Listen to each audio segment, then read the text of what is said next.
हरियाणा के स्वास्थ्य मंत्री अनिल विज ने कल कोवैक्सीन ट्रायल का पहला टीका लगवाया और अब खबर यह है कि भोपाल में इस वैक्सीन का ट्रायल होगा और यहां पर करीब 2 से 3 हजार वॉलंटियर्स पर कोवैक्सीन ट्रायल किया जाएगा। और drug controller general of India ने राजधानी के 2 हॉस्पिटल्स का सिलेक्शन किया है, जिसमें अगले हफ्ते से टीका लगना भी अब शुरू होगा।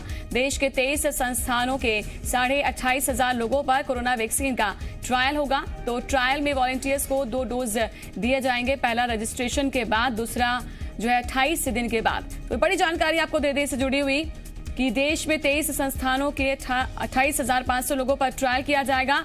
कल वो तस्वीरें भी हमने आपको दिखाई थी जब अनिल विज खुद पर जो है टीकाकरण कराते हुए नजर आए थे। पहला टीका लगवाया था, दरअसल वो पहले वॉलंटियर बने थे इस वैक्सीन के लिए और अगले हफ्ते से शुरू हो जाएगा कोवैक्सीन का ट्रायल। इसी का इंतजार भी था और कहा जा रहा है कि अपने 3rd फेज पर है, जिसपे अंतिम रूप इसका दिया जा चुका है। अब सिर्फ ट्रायल इसका चल रहा है, जिसके बाद ये फाइनल हो जाएगा कि ये सफल है या नहीं। हालांकि सफल डॉक्टर्स की ओर से बताई जा रही है। आपको बता दें कि drug controller general of India के ने सेलेक्ट किए हैं 2 हॉस्पिटल। अगले हफ्ते से शुरू होगा कोवैक्सीन का trial.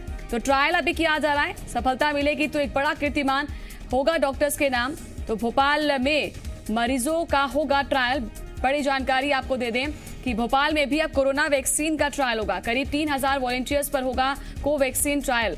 Drug controller general of India ने सेलेक्ट किए हैं 2 हॉस्पिटल। अगले हफ्ते से शुरू हो जाएगा कोवैक्सीन का ट्रायल। देश के 23 संस्थानों के 28,500 लोगों पर यह ट्रायल किया जा रहा है। और हरियाणा के स्वास्थ्य मंत्री अनिल विज ने कल जो है कोवैक्सीन ट्रायल का पहला टीका लगवाया था और वो पहले वॉलंटियर बने थे इसके लिए।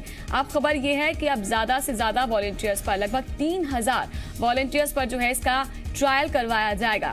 तो खुद जो है अनिल विज ने इसका पहला टीका लगवाकर पहले वॉलंटियर बनकर ये संदेश दिया कि देखिए डॉक्टर्स की सफलता के लिए हम उनको बधाई देते हुए अब ये भी तय हो रहा है कि अब पहला जिन्होंने कहा था कि जो भी पहली टेस्टिंग होगी मैं उसके लिए आगे आऊंगा, पहले मैं टीका लगवाऊंगा। तो कल उन्होंने खुद टीका लगवाया था और अब इसका ट्रायल होगा 3,000 वॉलंटियर्स पर।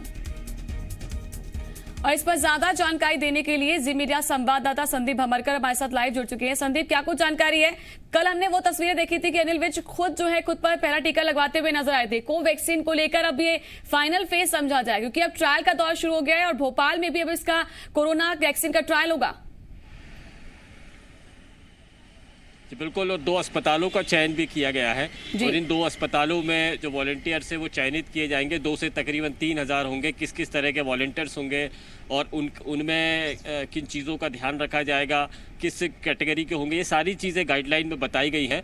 और इन 2 से 3,000 वॉलंटियर्स को चयन करने का काम अब ये हॉस्पिटल शुरू कर रहे हैं। इनको 2 डोज दिए जाएंगे। पहला डोज देने के बाद में दूसरा डोज 28 दिन बाद में दिया जाना है।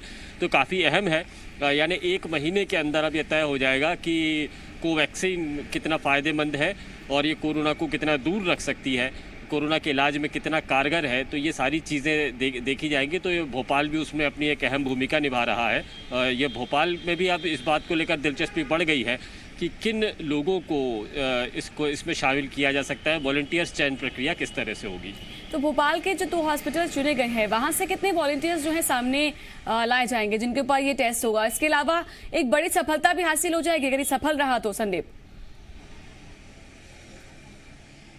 बिल्कुल, एक कामयाबी के तौर पर इसको देखा जा सकता है। भोपाल के लोग इसमें अपना रोल अदा कर पाएंगे। ये चयन करने का काम एक सिलेक्शन टीम को है जो इन हॉस्पिटल्स के द्वारा गठित की गई है। गवर्नमेंट भी इसमें अपनी भूमिका निभा रहा है और जो 2 से 3,000 वॉलंटियर्स होंगे उसमें से 30% ऐसे लोग होंगे जो डायबिटिक हैं और हार्ट जो कार्डियक पेशेंट हैं और जिनकी दवाओं की वजह से डायबिटीज़ कंट्रोल में है और जो हृदय संबंधी बीमारियां हैं वो भी कंट्रोल में, ब्लड प्रेशर कंट्रोल में। तो 30% उन लोगों को लिया जाना है। तो काफ़ी अहम होगा कौन कौन से वो लोग होते हैं। चयन प्रक्रिया शुरू होगी। डॉक्टर्स के सिलेक्शन की टीम, सिलेक्शन की टीम जो है ये तय करेगी कि कौन कौन लोग इसमें शामिल हो सकते हैं। लेकिन ये भोपाल के लिए बहुत अहम है कि वो कोरोना की वैक्सीन को कारगर बनाने के लिए अपना योगदान दे रहा है। बिल्कुल, शुक्रिया आपका जानकारी देने के लिए संदीप।